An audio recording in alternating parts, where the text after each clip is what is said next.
Nobody wants to be a trial on TV.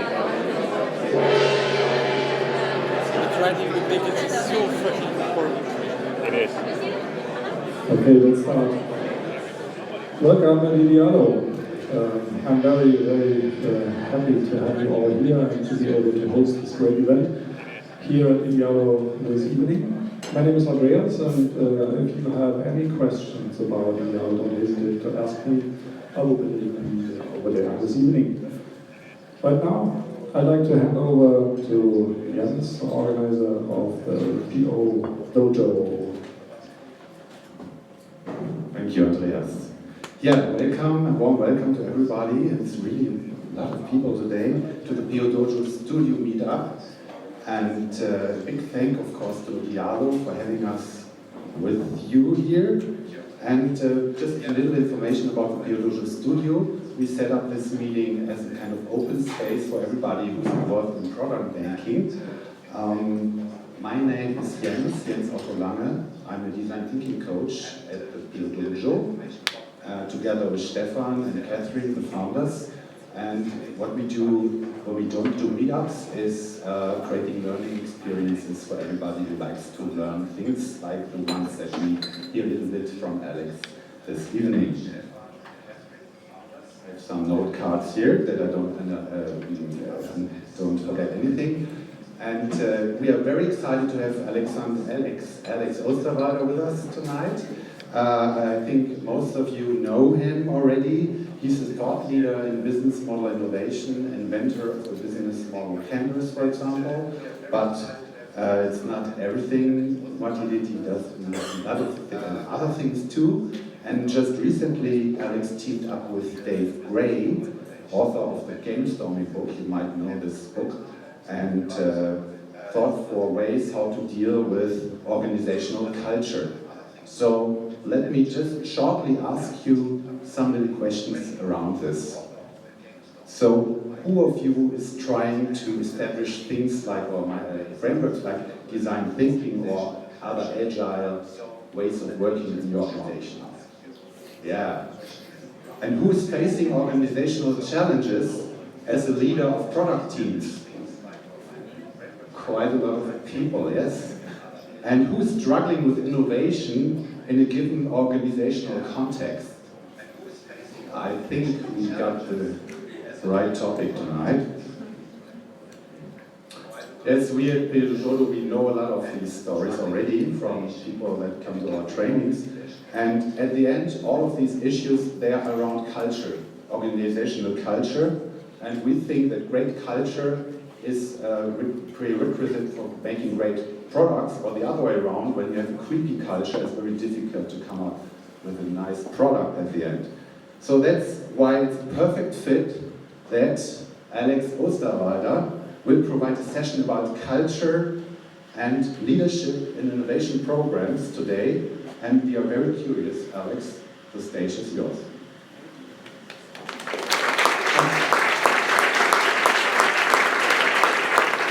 Okay, good evening.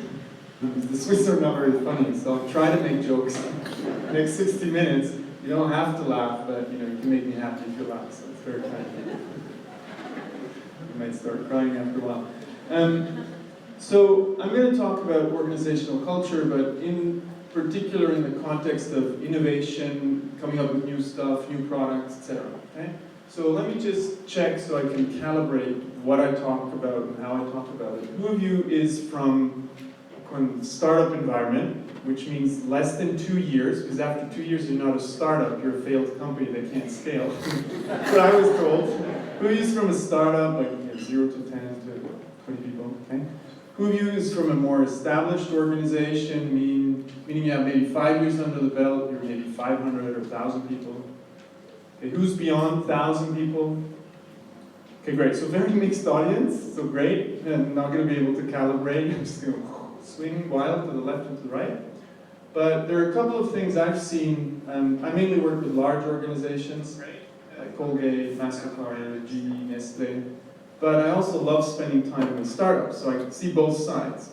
And one of the things I'm seeing a lot is that large companies or established companies are trying to act more like startups, because that's how you create new stuff. You need to be agile, that's why you're practicing agile, etc. But there are constraints to that, so I'll talk mainly about that corner, which has to do with innovation culture. So let me just maybe start with sketching out the problem a little bit. Who's been at one of my talks here in Berlin before? Hands up. Okay, great. So you might see some stuff again. Tough luck. But you'll also see some new stuff. I'll try to bring in a lot of the things that we learned. So what we're trying to do, as organizations, new or established, is create new stuff. So my visual thinking skills are not great, like my joke, so I'll just label it. This is an idea. Okay? So when we have an idea for a new company, a new product, new value proposition, product or value proposition we want to create around a patent we have, what are we trying to do? We're trying to go from idea, could be a market opportunity also, doesn't have to be technology, to this, okay? So we're trying to go from idea to this. And here I'm going to try to prove my visual thinking skills. Don't laugh yet. Okay, anybody know what this is? We're going from idea to... Come on. Don't insult me. A house, yeah, right, okay. This is a €1 billion company. Can't you see that? Crystal clear. You look, windows, flags on top. Great. So traditionally, and of course you don't do this, is we say we're going to write a business plan or a deck that has some beautiful curve there, higher up so people in the back can see it, where we're going to show what we're going to do. Why is it worthwhile doing this? Either as a startup, we do it with VCs, we want to raise money, or we sell it to our boss, or if we're the boss, we make that ourselves. Who of you has ever written a business plan? Hands up. Okay, who of you spent more than a day writing a business plan? Okay, that's the best way to waste your time. Business plans are the worst possible tool to go from idea to business. They actually maximize your risk of failure, okay? So, why is that? Because when you go from idea to business, the journey looks slightly different. It looks actually not linear. Then if it was linear, a business plan would be the best tool because it's about planning, the execution. But unfortunately, when we do something new, the journey looks more like this. You advance, you regress, customers tell you your stuff sucks, okay? You don't realize how to make money, you might run almost out of money, out of funding, and eventually, through a lot of tears and failure and a lot of long hours, you figure out how to do it, and you're able to create that company or that growth engine, that business unit, that new product. Right? This is how innovation or creating new stuff looks like. Who's been through a journey like this? Do you think the business plan is a good tool to help you with that? Or even making up the numbers? Who of you has ever made a spreadsheet with great numbers for a new product or a new business? Okay, right? Probably after a bottle of wine, or in Berlin, probably beer. You made it up. It's a fantasy. So you don't go out and execute a fantasy. What you actually do, which many of you are probably doing, you follow a different approach. You say, this is a messy first part. Here we're searching for the right value proposition and business model. We're not executing because we don't know what's going to work. So basically what we're doing is we're designing value propositions and business models, and then immediately we test them. And we test them quickly, and we learn that we were completely wrong, not because we're ignorant, but because you can't get it right the first time anyways. You go back to design. So it's very iterative, so you kind of go through this like this, right? And then once you have enough evidence, right, lean startup approach, you start to execute. Right? This is how creating new stuff looks like. That's the process of creating new stuff. It's very messy at the beginning, but you can orchestrate that. And the way we orchestrate that, or we show people how they can orchestrate that, is with tools like the business model canvas or the value proposition canvas. Who of you has ever used the business model canvas? Right? Who of you has ever used the value proposition canvas? Okay, those are tools that help you structure your thinking. And you've probably used it. Who's used Lean Startup, the Lean Startup process together with these tools? Okay? You do that because you know you won't get it right. You test. So basically, draw this again. Draw this again. a little bit like a test to see if you got it. Okay, we're going from, what is this? An idea, still an idea, to this. Remember what it is? Yes. Okay, now it's a 2 billion euro business. Okay, inflation. There's no more, there's 2 unicorns now. Okay, so that was a bad Swiss joke. It's a good example of a bad Swiss joke. What we're trying to do is, we accept when we start out something new. And I'll get to culture in a bit, it's a bit of a long detour, but it's important. When we start out, what is at its maximum? We start out with a new idea, to build a new product, new value proposition, new company. What's at its maximum? What's big? Excitement. Excitement, for sure. That's the positive side. What's big on the negative side? Fear. Fear, okay, risk, okay? What's big is uncertainty. You don't know if this is gonna work. And risk, right? So you might have a vision, but you know what? There's a very fine line between vision and hallucination. So the point is, what you're trying to do is to say, okay, I know that I don't know. So what is my task as an innovator, as an entrepreneur, as a product manager, or as an entrepreneur? My job is not to write a business plan, it's not to execute, it's very simple. Your only job is to minimize risk and uncertainty. So the question is, how do I do that? We said lean startup approach, etc. But what does that mean concretely? That means you're going to do small experiments, for example, talking to 100 customers, okay? Oops, got into dollar signs here, wrong country. Okay. So you start testing small, it's cheap. Then you figure out you were wrong, you learn, and now, okay, you have a new value proposition, you might invest a little bit more in your first prototype. Maybe when you're building a technology platform, you now know, okay, it could be that these features are important, can we actually do it? So gradually, you invest, and if you didn't realize this was a bag of money, just to be sure, okay, gradually you invest more money. Because every time you actually fail, and when, for example, customers tell you, you were wrong, I don't care, I don't give a shit about your product, this is really irrelevant, I'm concerned about this is what I'm struggling with. Every time they tell you that, that's a victory. Failure is a victory, as long as it's small, manageable, and cheap, and fast, okay? So you decrease uncertainty by learning from the market, you invest more. You decrease uncertainty, and the more you decrease uncertainty, the more you can invest in experiments and ultimately execution, right? So there's an inflection point where we're going to execute. Okay, why all of this? Oops, I'll fall down here.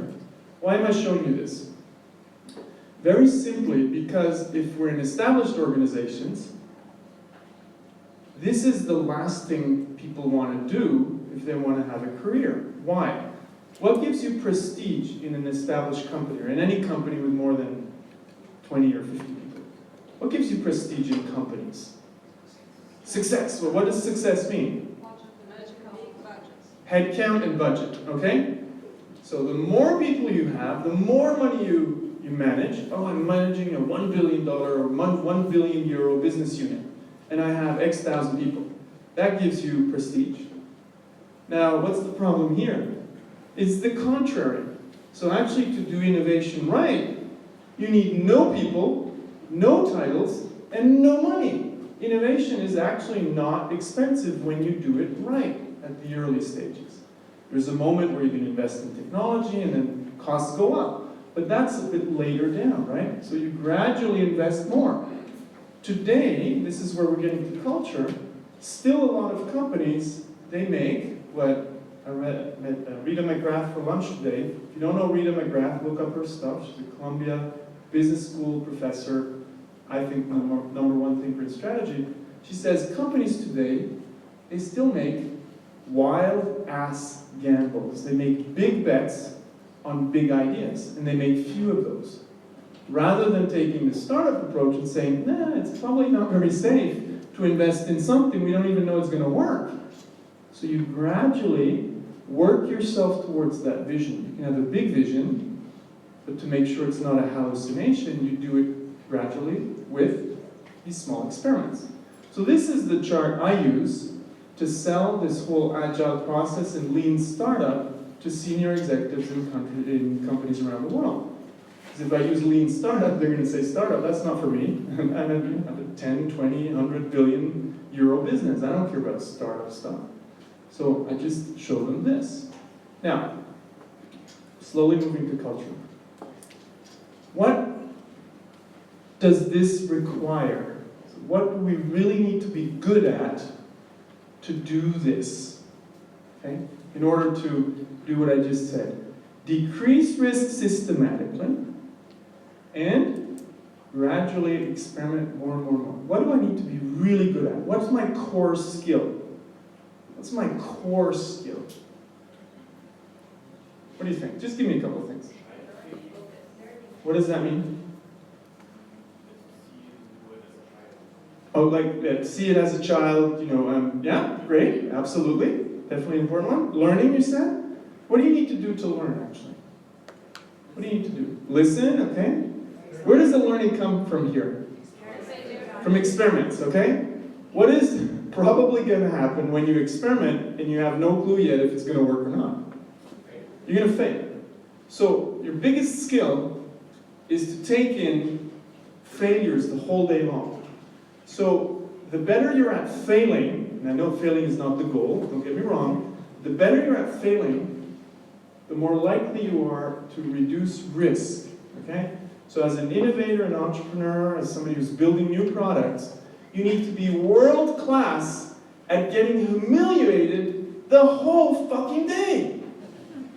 And if you can't take that, because you're arrogant and you believe in your ideas and you think you got it right from the beginning, there's not a chance you're going to innovate without wasting a lot of time, money, and energy. Okay? So, I don't remember why I got to this point, but I wanted to say something strong, but like Swiss never do usually. But the point is, you need to be really good at experimentation, which includes being really good at failure. What does failure mean in most companies still? I know it's a cliche, but it's actually unfortunately true. What does failure mean in most companies? You end your career. So a bad plan, a bad career plan is to do innovation in most companies around the world. It's actually not a bad plan, it's career suicide. Who of you does innovation in established companies? That's career suicide. You like having fun, you want to be the pirate, but you're killing your career, okay? Still in many companies, and I'm sure you're working in some companies that are way beyond that and much better, okay? So the question is, how can we design the company where we can do this systematically so it's not career suicide? So the innovators and entrepreneurs can live in established companies. Because I think entrepreneurship is great, it's pretty tough. If you can do entrepreneurship in established companies, you have access to certain resources that make your life as an entrepreneur a lot easier. There's some VC firms that are actually replicating what you could get inside large companies. They're replicating that for the startup system. Andreessen Horowitz are typically doing that. Okay. I want to get to the exercises pretty quickly. It's called workshop, and I'm going on blah, blah, blah. Sorry for that. Still okay until now? Is this interesting? Who learned something so far? A little bit? Took a big risk here. Who still wants to learn or is hoping they're going to learn at one point? Good, okay. More hands went up for this one. So what does this mean? Just quickly, last sketch, and then I'll show you the culture point. In any company, when you live longer than 2-3 years, and you have more than, let's say, 10-20 employees, you're going to have a certain gap between existing business models that kind of work or work really well, and new growth engines that you need to create, okay? So here we're in the space of improving what we have that really works. I'll give you an example. If I'm Nestle, and I make yogurt, I actually know the business model of making and selling yogurt extremely well. So what am I going to do? I'm going to try to improve this more and more, maybe come up with new yogurts, etc. But I'm going to improve this. And here I'll make business plans because it's mainly about execution. I know the business, I know the environment, I know the customers. Here you don't need to fail. Actually, failure is forbidden on this side. Over here, we have that crazy approach, which is, the more the iterative approach where we're trying to invent. Okay? Now here's the challenge. And I'm telling you, it starts with small companies because we already have this challenge. We have one business model that works really well, but it's not very scalable, so we're working on the scalable part in parallel. It requires a different mindset. Here, what's the core skill? To be really good at execution. You have KPIs, you need to stick to those, you need to be good at planning and processes. This is not agile. Here, you need to be extremely good at experimentation, at failing and learning. The objective is not even to learn, it's actually to make the right decisions to grow a business, okay? The objective is never to fail, it's never to learn. The objective is to make good decisions to grow a business, okay? This is a completely different organizational culture. Now let's take Kodak, the nice simple example. Who of you has ever lived a Kodak moment? Some of you are too young. I look young because of the Swiss Alps, but I'm actually really old already. Okay, another bad Swiss joke. See, they get worse with the time going on, or you're just getting bored. But what was I talking about? Kodak. Today nobody wants to have a Kodak moment because it stands for a company that had 130,000 employees and went out of business. So you could say, but they were not innovative. Who of you thinks Kodak went out of business because they didn't innovate enough? Hands up. Who of you thinks they went out of business because they innovated a lot? Everybody else thinks it's a trick question. Gee, I thought Berlin is supposed to be entrepreneurial. Nobody's taking any risk here. What's going on? Okay, let's do this again. Okay? You can't, if you leave your hand down, you need to leave the room after. Who of you thinks Kodak went out of business because they weren't innovative? Hands up. Okay, who of you thinks Kodak went out of business because they were innovative? Okay, great, split. Who of you didn't put your hand up? Please leave now. Serious. Bodyguards, get them out. So, turns out, it was a bit of a trick question. They were extremely innovative, but they were very good at technology innovation, right? So, their business model actually expired, which was a business model built around selling analog film. Their culture was all about better selling analog film. Their research department came up with a digital camera. They built the digital camera and they sold a shitload of them, but they didn't have a business model that would allow the company to grow. This business model of the new digital cameras actually killed the old one, so it literally cannibalized the old business model. Why? Because they didn't spend any time figuring out the right business model and value proposition for digital cameras, or for digital photos. Got me on that? Different cultures. So while they did technology R&D, they didn't experiment with new business models and value propositions. They didn't have this skill. And today, I'd say 90% of the companies in the world, they don't have this skill to create new growth engines while they're successful. Very few companies, and the one company I'll show is Amazon. What is Amazon known for? What's their business? Tell me. You might want to work in this room. What's their business, Amazon? What do they do? They sell stuff, okay? That's maybe 80% of the business. What was the fastest growth engine and the most profitable growth engine for Amazon the last 10 years? Amazon Web Services, right? Are those similar businesses? What do you think? They're actually very different, but they have very strong synergies, right? One is B2B, selling to companies. One is selling stuff to consumers. What's the synergy? Obviously, the back end. In the business model canvas, we call that the backstage.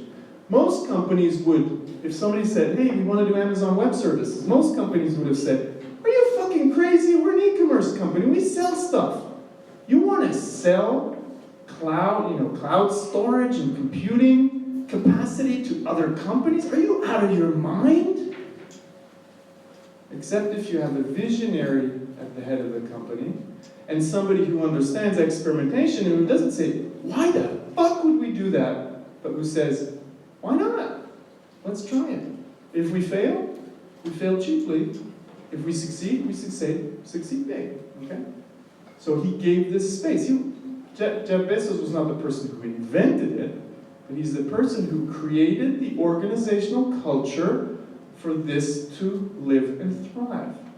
The entrepreneurs behind it, if you want, were able to build a business inside Amazon, which would have been a lot harder on their own, okay? So, what I want to get into now is what can we do to create what we would call the ambidextrous company, or a dual operating system.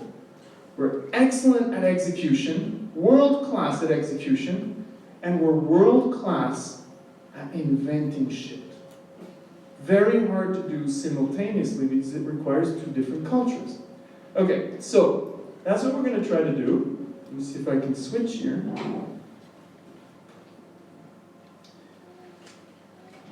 And for that, I'll go to the slides. And what we're going to talk about is this new tool that we helped develop with our team at Strategizer. It's called the Culture Map. Who of you has ever heard of the Culture Map? Okay, quite a few. So I'll give you a cool exercise to do in a bit. And I'll let Dave Gray, who invented this tool, talk about it. Who of you has heard of Dave Gray? You mentioned him before, right? Dave Gray. Entrepreneur, visual thinker, but also really interested in creating new concepts. So I showed you this part, right? Execution and experimentation. What we're going to ask ourselves is how can we create this kind of culture? And the tool we're going to look at, you can actually use it elsewhere as well. So very quickly, I just want you to discuss with your seat neighbor for a minute, what is organizational culture? What is it? I want you to define it and just maybe pick the 5 core elements of organizational culture, okay? Just for 1 minute. Let's go. Talk with your seat neighbor. What's organizational culture?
I usually have a Swiss Cowbell, but I actually lost it, so I don't have it with me. Or somebody stole it, they were so annoyed with me going, okay, what are the elements of corporate culture? Just give me a couple. What are the core pillars of organizational culture? Tell me, anybody?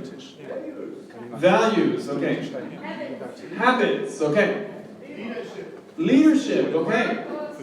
Purpose, okay. People. Language. Tons of stuff, right? Space. Now, what do you think? If we wrote down a definition in groups of 2, would all the definitions look the same? Would we all have the same definition of organizational culture and all choose the same pillars? Absolutely not, right? So it's the same with when we started out with business models and value propositions. This is what you get. Everybody, it's this simple word, like business models or value propositions. Oh, it's clear what that is. You get people to define it, it's a mess. You might remember this. This is actually a painting by Bruegel. They It's about, Christian religion. They wanted to build a tower that goes to heaven. Then God came down, created languages, and they couldn't build a tower. We have the same thing when it comes to organizational culture. Nobody's talking about the same thing. Nobody has this shared understanding. How are you going to build organizational culture, or design organizational culture, when you don't even know what you're talking about? It's very similar when it comes to strategy, business models, and value propositions. But since we learned for business models we can create tools to design them intentionally, we thought with Dave Gray, what if we could do this for culture? So I'll give you a simple definition. Okay, corporate culture is the values, beliefs, and behaviors practiced in an organization. But here's the thing nobody brought up, actually.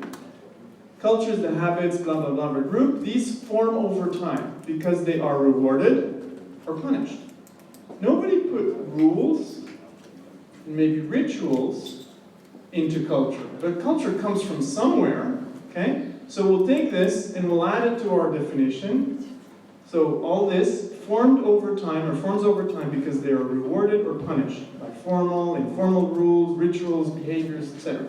Okay, definition will get us a little bit more line. But what I'm interested in is a tool that allows us to intentionally design corporate culture. So, if we could map systematically culture in a team, we could actually do a lot better job at it. So Dave Gray, he approached us with this. This was his tool. And I consider myself a toolsmith, and Dave is a good friend, but I said, you really hope any kind of senior executive or any person in the world is going to adopt this if they're not, kind of tool nuts like ourselves? It's too complicated. It's not yet a tool. It's a concept. So together with him and Yves Pignard, my co-author, we started to iterate and prototype, just like we would do for a product, the tool, the business tool. So obviously you talk about culture, you need some kind of iceberg. Then you notice that doesn't really work. Then you come up with something simpler. And then we came up with a really silly thing with 3 blocks. 3 simple blocks. And I'll get into them in a bit. Outcomes, behaviors, enablers, and blockers. Okay? And this tool works miracles to design organizational culture. So, in the middle you have the visible part of culture, the behaviors. And the behaviors, like we collaborate, we go for beers or whatever, leads to certain outcomes, great company culture or results, etc. But these things only happen because there's certain enablers and blockers. We reward people to experiment. We punish people who don't collaborate, all that kind of stuff, right? That leads to culture over time. It's not just what we say, it's actually what we do. So values are great, and if they're not lived, nobody gives a shit about values, right? It's what we live. So, I'll let Dave Gray talk about this. I'll maybe fast forward a bit, but he has a nice way to describe how you can intentionally design culture. And then we're going to get to innovation culture, okay? Want to listen to Dave Gray talk about culture? So we have a video. I have a video that was not designed for this event. Sorry, guys. It was designed for another event that we did. It was a strategizer boot camp with 32 strategizer coaches who we trained for 5 days, 60 hours. It was a real boot camp. It was tough. But they learned about the culture map at the end. So I'm going to let Dave talk about this. Hi everyone, Fast forward. This is Dave Gray. Alex Osterwalder asked me to join you by Skype today, and I wasn't available. I'm going to be traveling internationally, but let it go. I did want to join you as best I can, so I suggested I record a video and share it with you this way. And I will be checking Twitter if you do want to ask questions and put them out to me. I'm at Dave Gray on Twitter, DAVEGRAY. And if you just at me on Twitter or let me know in some other way and contact me, I'll be happy to answer questions and thoughts, give thoughts on this if you want to follow up. But what Alex asked me to do is kind of give an overview of the culture map and talk a little bit about how we've been using it in our practice with clients. And so I'm going to do that now. So you're actually getting the culture map now? Culture map. This is how we, the latest version. There are many other iterations that we went through. Alex can tell you the story of that. There were several different ways that we thought about approaching it, and this is the way that we ended up going. I'm going to grab a little pencil tool, and I'm going to kind of draw through this and kind of draw and discuss it as we go. But you'll notice that it appears pretty simple. That's probably the first thing that most people notice. There's actually just three simple categories. The top one is outcomes, the middle one is behaviors, and the bottom one is called enablers and blockers. And these are all things that are related. And I want to talk you through this the way that I talk anyone through that I'm introducing to the map. So the first question that people have is, many people is, where does this idea that culture can be designed come from? The idea that culture is something that can be designed. For some people, it's almost anathema. They just find it a bothersome and irritating idea. Culture is something that's organic, it's natural, it's human. It happens whenever humans congregate and work together. It's not something you should design, it's not something that you can design, and it's not something that you should design. Now, Alex and I have a different opinion.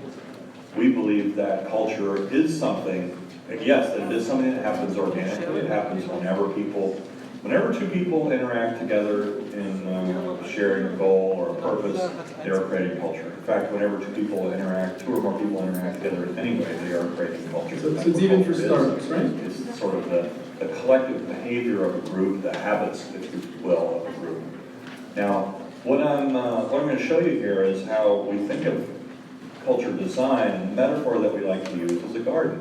If you think about a garden, there is a soil and a climate within which you plant seeds to grow a garden. You can't design a garden in the same way that you design a car or a physical product where you meet every specification. A garden, you can design the parameters within which the garden grows. You can design, but you have to take into account certain factors. There is the climate. You're not going to, here in St. Louis where I live, we have cold winters. You're not going to be able to grow palm trees here, for example. You will be able to grow corn and other things that are, suitable for a temperate climate.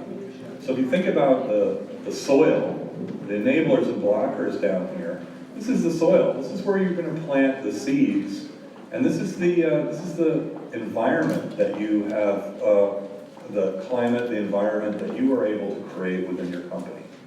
Sometimes you're in a startup, you're starting from scratch, in which case that's awesome, and you can be very intentional about the culture you want to create. Sometimes, or more often perhaps, you're not starting from scratch, you're starting with an existing culture, which means you have already a climate, you have some things that have become customs in the company, and that the company's become accustomed to. So the enablers and blockers, these are, I think, in some ways the most important aspect of the culture map, because these are where you as a leadership or a management team, you actually can control things. And because of the enablers and blockers we put into place, certain behaviors happen. Behaviors is just the things that we do every day. The things that we do, the routines, the habits, as the organization that we have established. So this is just the behaviors is the core of the culture map, because that's what culture is. Culture is the collective behavior of a group. And if the enablers and blockers are set up in the right way, you get the behaviors that you want. And if you get the behaviors that you want, and you do that successfully, then you get the outcomes that you want, the actual fruits of the garden, the things, whatever they are, that you're growing. Not sure what these are. Maybe they're flowers. But, depending on how these things interrelate, the enablers and blockers causing behaviors or influencing them, and the behaviors causing or influencing outcomes, you get to some degree the culture that you want. Okay, so you get the point, and the idea here is, let me just skip this part, that you can't design culture like you can design a car, right? The car, you really are able to design the way you want, but you can't design culture the way you design a car. But what you can do is you can design culture the way you design a garden. The problem is just that most companies, nor startups, nor large companies, established companies, intentionally design culture. But it's crucial, and when it comes to innovation culture, it's even more important. So, what I gave you is a little exercise we're going to do in a second. Let me just introduce this, because as I said before, Amazon was very good at creating an innovation culture, where Amazon Web Services could grow. And actually some analysts say that they're doing something else which might become the biggest business inside Amazon. Anybody know what analysts today, some analysts are saying this might actually be Amazon's biggest success ever. What are they doing right now? What are they doing? What are they doing? I was skating with the Fire phone. Oh, the Fire phone. Yeah, that's actually a good example of a culture where you can fail. That was the CEO who failed. Okay? And we'll talk about that. What is it that they're doing now that some people say this is the biggest thing? The Echo, Amazon Echo, voice control. And they're doing it actually a lot better than anybody else, better than Apple and better than Google. We'd say, oh, those are the guys who know how to do that shit, because they're building phones. Well, it turns out Amazon is a lot better, and many VCs are now acknowledging that Amazon is really good at voice control. Okay? So, that is happening because they're very good, not just at this, like Amazon is world class at logistics and selling and shipping stuff. Nobody's better. They're world class. It's impossible to be better than them, okay? And they continue to focus on getting better and better at this. But at the same time, they build completely new businesses, like Amazon Web Services, like Echo. The question is, why can they do what Nestle can't do? What Deutsche Telekom, I hope nobody's in the room from Deutsche Telekom, what they can't do, okay? Just joking, I'm sure somebody's here. Okay. Listen well, and do it. So, if we just look at, there's a little bit of a history here, some of the things that they did, we're going to focus on this one specifically. Now, if you look at, since everybody seemed to have heard of the business model canvas, I'm not going to introduce this. This is their business model for selling stuff, right? They have a couple of things here in the backstage, and they just sell stuff, and they have a very low sales margin on it. The problem here is actually, sales margins were disastrous, and still are not very good. But it led to a very effective and very cheap IT infrastructure. A lot cheaper than Google, because Google is sitting on a gold mine they have money to waste. Okay? So guess what? Their infrastructure is not very effective. It's very good, but it's freaking expensive. Okay? So, let's put like a tracing paper over this business model and ask ourselves, how does Amazon Web Services relate to this? Well, it turns out it uses the same backbone, okay? The same, what I like to call, backstage of the business model to do something completely different, which was to sell Amazon Web Services first to internet companies and today to established players like pharma companies, etc., with a lot higher margins. Pretty powerful. Again, the question is not, what do they do here? The question is, why can they systematically do this kind of stuff? Why can they do that? Results here, 200% annual growth. It's now going to be a $10 billion business. This year, pretty impressive. Now, what we're interested in is, how did Amazon create an innovation culture that can systematically spit out new innovations, not like Kodak, but innovations that also have value propositions and business models that can flourish, okay? So, I brought a little exercise with me. You have the letter to shareholders by Amazon and by Jeffrey Bezos. He sent this in the last annual report. It had 3 pages first with this shareholder letter. And in this letter, he describes why they were able to, see up there, to create an invention machine. He describes basically what other companies should do if they wanted to be as good as Amazon, okay? So, they are actually pretty good at failure. Before they came up with a couple of success cases, they had Amazon Local, they had Amazon auctions, all big flops. Amazon, Kindle Fire, big flops. But they're okay with that because it's part of the process. In most companies, you get fired, or in this case it was the CEO, too bad. But in most cases, this is not seen as a good thing. At Amazon, it's seen as a normal thing on the path to creating new stuff, okay? So, how does he create an innovation culture? That's the exercise that you're going to work on. So, you got this letter to shareholders. You're going to read it individually, but you also got stickers, okay? And the stickers are little components, little pieces from the letter to shareholders.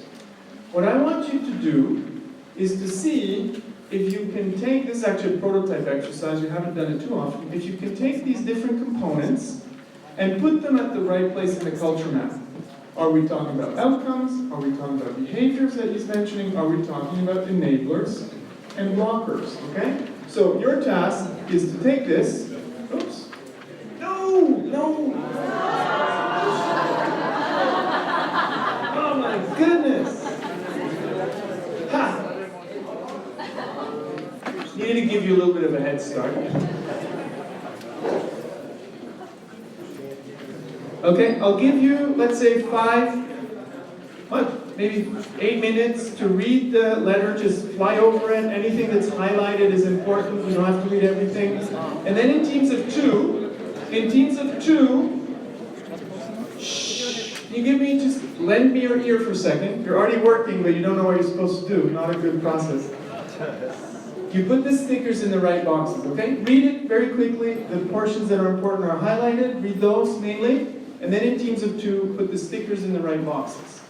And if you do the exercise, I'll give you the solution. If 90% of people are working, I'll give you the solution. So, group pressure. Let's go. So if you need a pencil, the guys here on the left side, they have it in place. And letters as well. And now I let read you.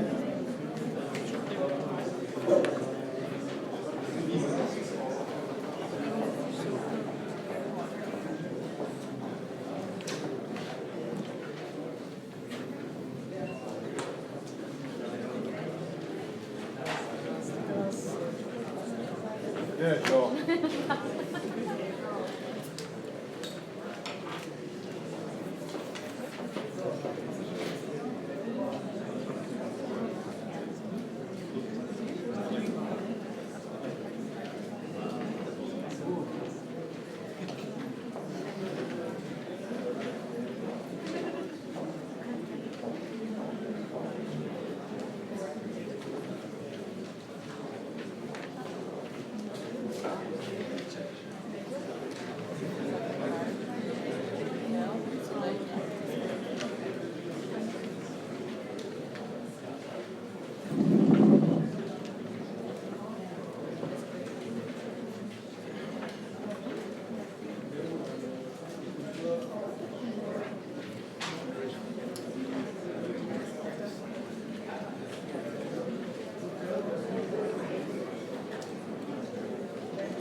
Stück für Stück, ja, klar. Ja. Ja. Zwei raus, ja.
This is not a good place to be. I think our company has to get probably start mid-level and a little bit higher management.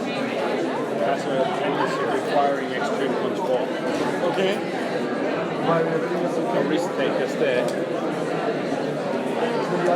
Ultimately failing at everything in business. Ja, das heißt ja nicht, dass die Bereitschaft ist. There are also some interesting studies about low-level management. Okay, some faster than others. Speed up.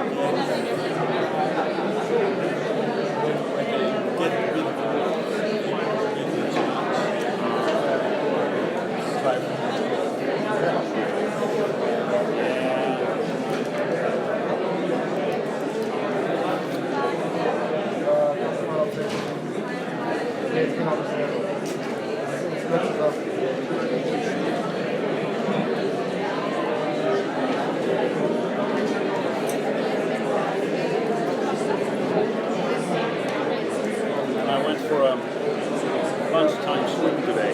Oh, we have like 500 meters from our office. We have to start 500. Okay, last minute. Actually, it was quite easy, like 2 kilometers in 15 minutes to an hour, like in and out, time changing. I think I'm gonna start doing that. Only problem is the goggles.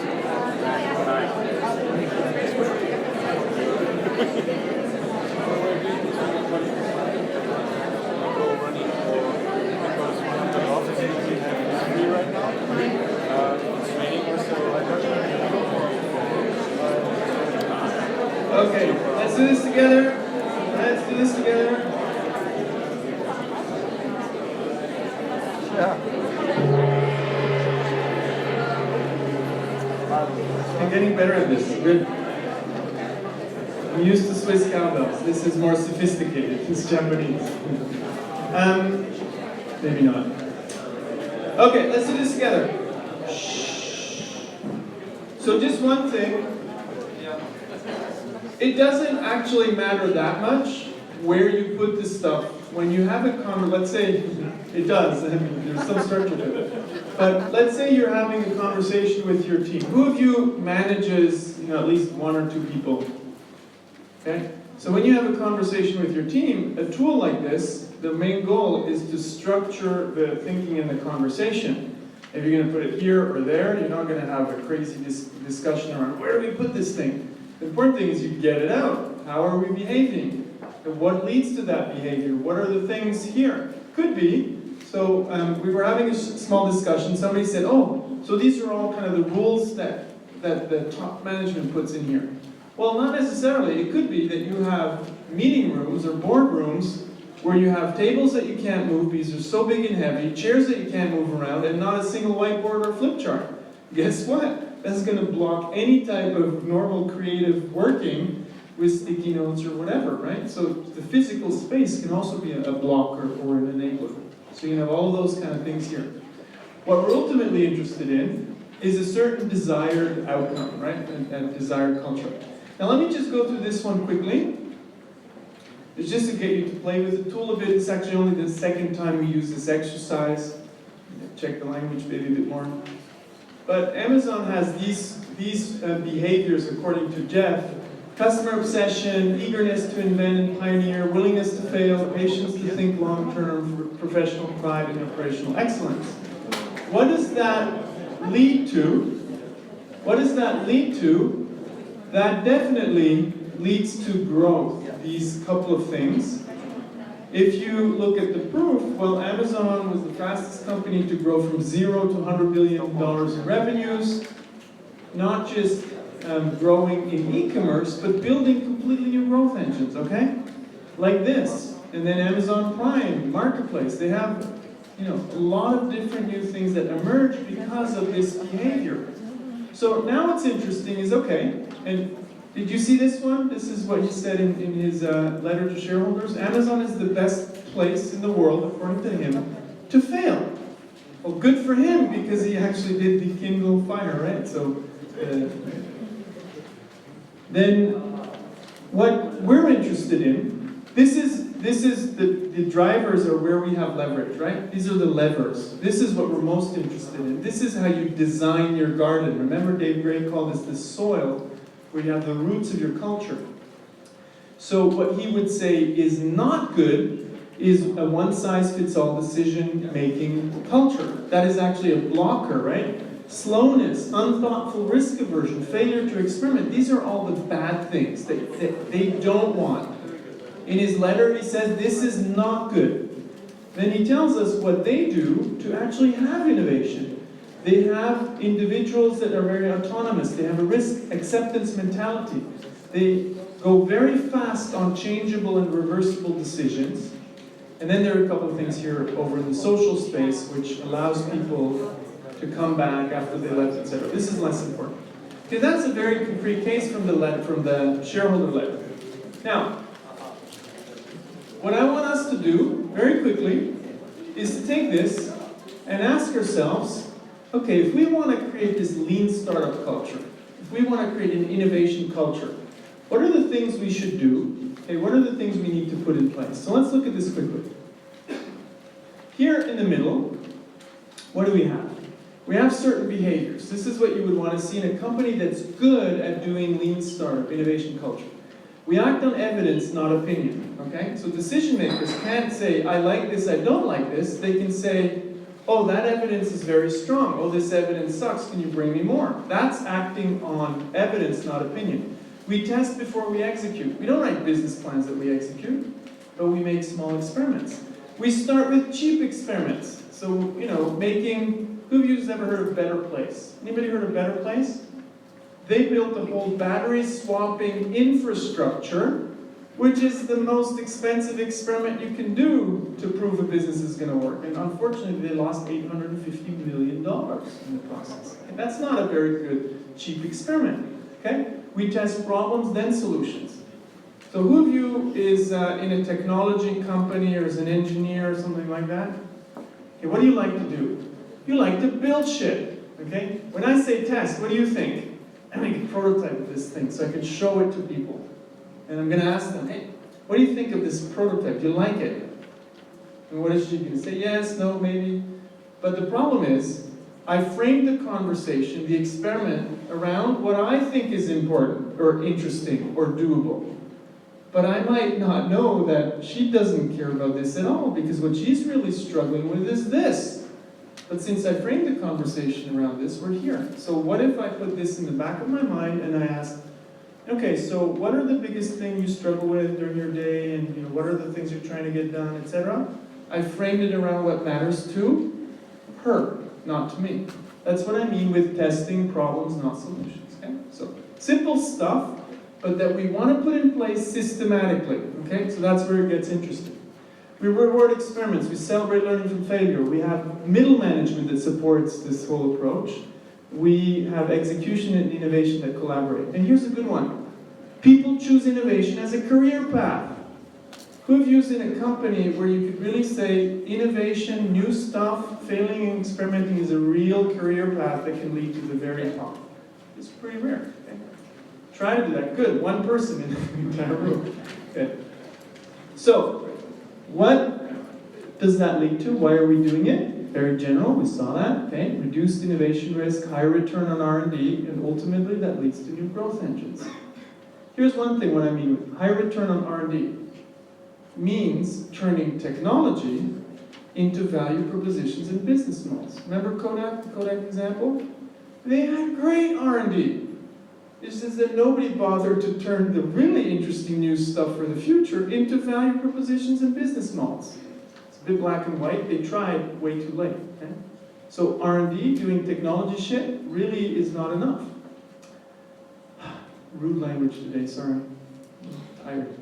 Company designed for the future, retention of innovation talent. Actually, the biggest issue of larger companies, those of you who had your hands up, is established larger companies are retaining all of the execution talent. And they're losing all of the innovation talent, the people who can invent the future. Because guess what? They're leaving and building their own companies. And in some cases, they might actually disrupt the company that left, right? Nice. Okay, so what we're really interested in, and here I want you to have a quick conversation after, is what could we put in place down here in terms of drivers, behaviors that really influence behaviors and outcomes. So the question to you is, what do we put in here? I'll give you the things that you don't want to have in here, the blockers that you need to kill, burn, eliminate, and then you, from minute exercise, will come up with things you want to have in here. Okay, what shouldn't we have? Number one, any company that requires business plans cannot innovate with low risk, because they're maximizing their risk for failure. If you're in a company that requires business plans, leave now. Not this place, but your company, okay? You can also leave now because you're doomed anyways, okay? Linear, not agile processes. All of you are trying to bring linear processes into agile processes into your companies. Lack of knowledge. Here's a big one. Like, we all talk lean startup in our communities. We're passionate about this stuff. But when you really dig deeper, there are very few people in established companies that actually know how really to do experiments, other than making prototypes and showing it to customers or doing surveys. It's not that easy if you're at Colgate to do experiments that you're going to get through legal without being thrown out of the company. But you can do it, but there's little knowledge. A lot of the lean startup stuff is done really, it's mediocrity at best. I think we can be a lot better at that. Failure is career suicide in most companies. The incentive structure, what do we reward in companies? We pay them to be good at executing plans. But remember, if you have a vision, you make a plan, you execute, you're probably going to execute a hallucination. We need to have different reward structures, okay? And innovation, I mentioned this one, is not prestigious. Okay, that's the stuff you don't want to do. Question to you, okay? What do we want to do? So the idea here is, I like this from a friend of mine, he said, I explained this, and he said, oh, so you're telling me with this tool, I can wireframe. I can prototype culture. I said, yes!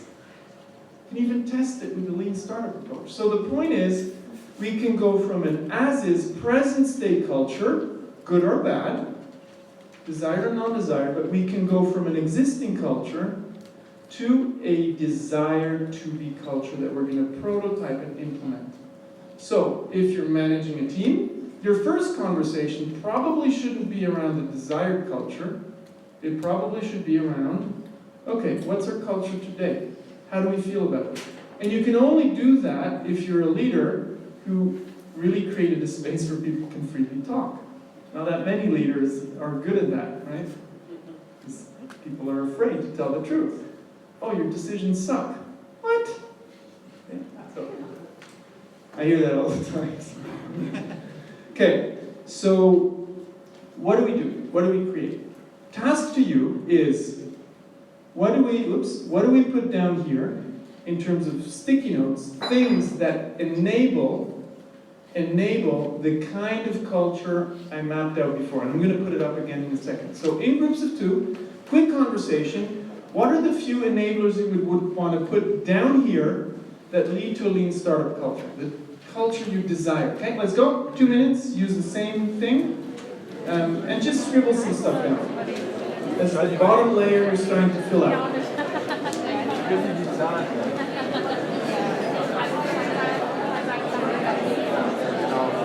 Keine Teams, quasi negativ. Was die Liga überlegt, wenn wir jetzt gerade die Kurven dann muss ich bloß Unix für das Team wieder Zeit gesagt. Ich solche Themen aus dem wir haben time to breaking Friday. Okay, so I put it up there. Here you have the elements. What goes down here? What do you put down?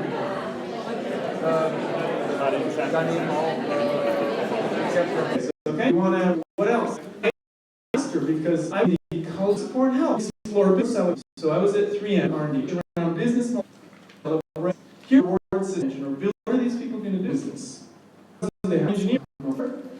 Doesn't work. I can throw a big different point of businesses and in stuff that's out there. The costs money have that is. What do you do is starting to understand different that culture. In I don't, but we want both present. It's between a long answer to that complex. Do now with somebody.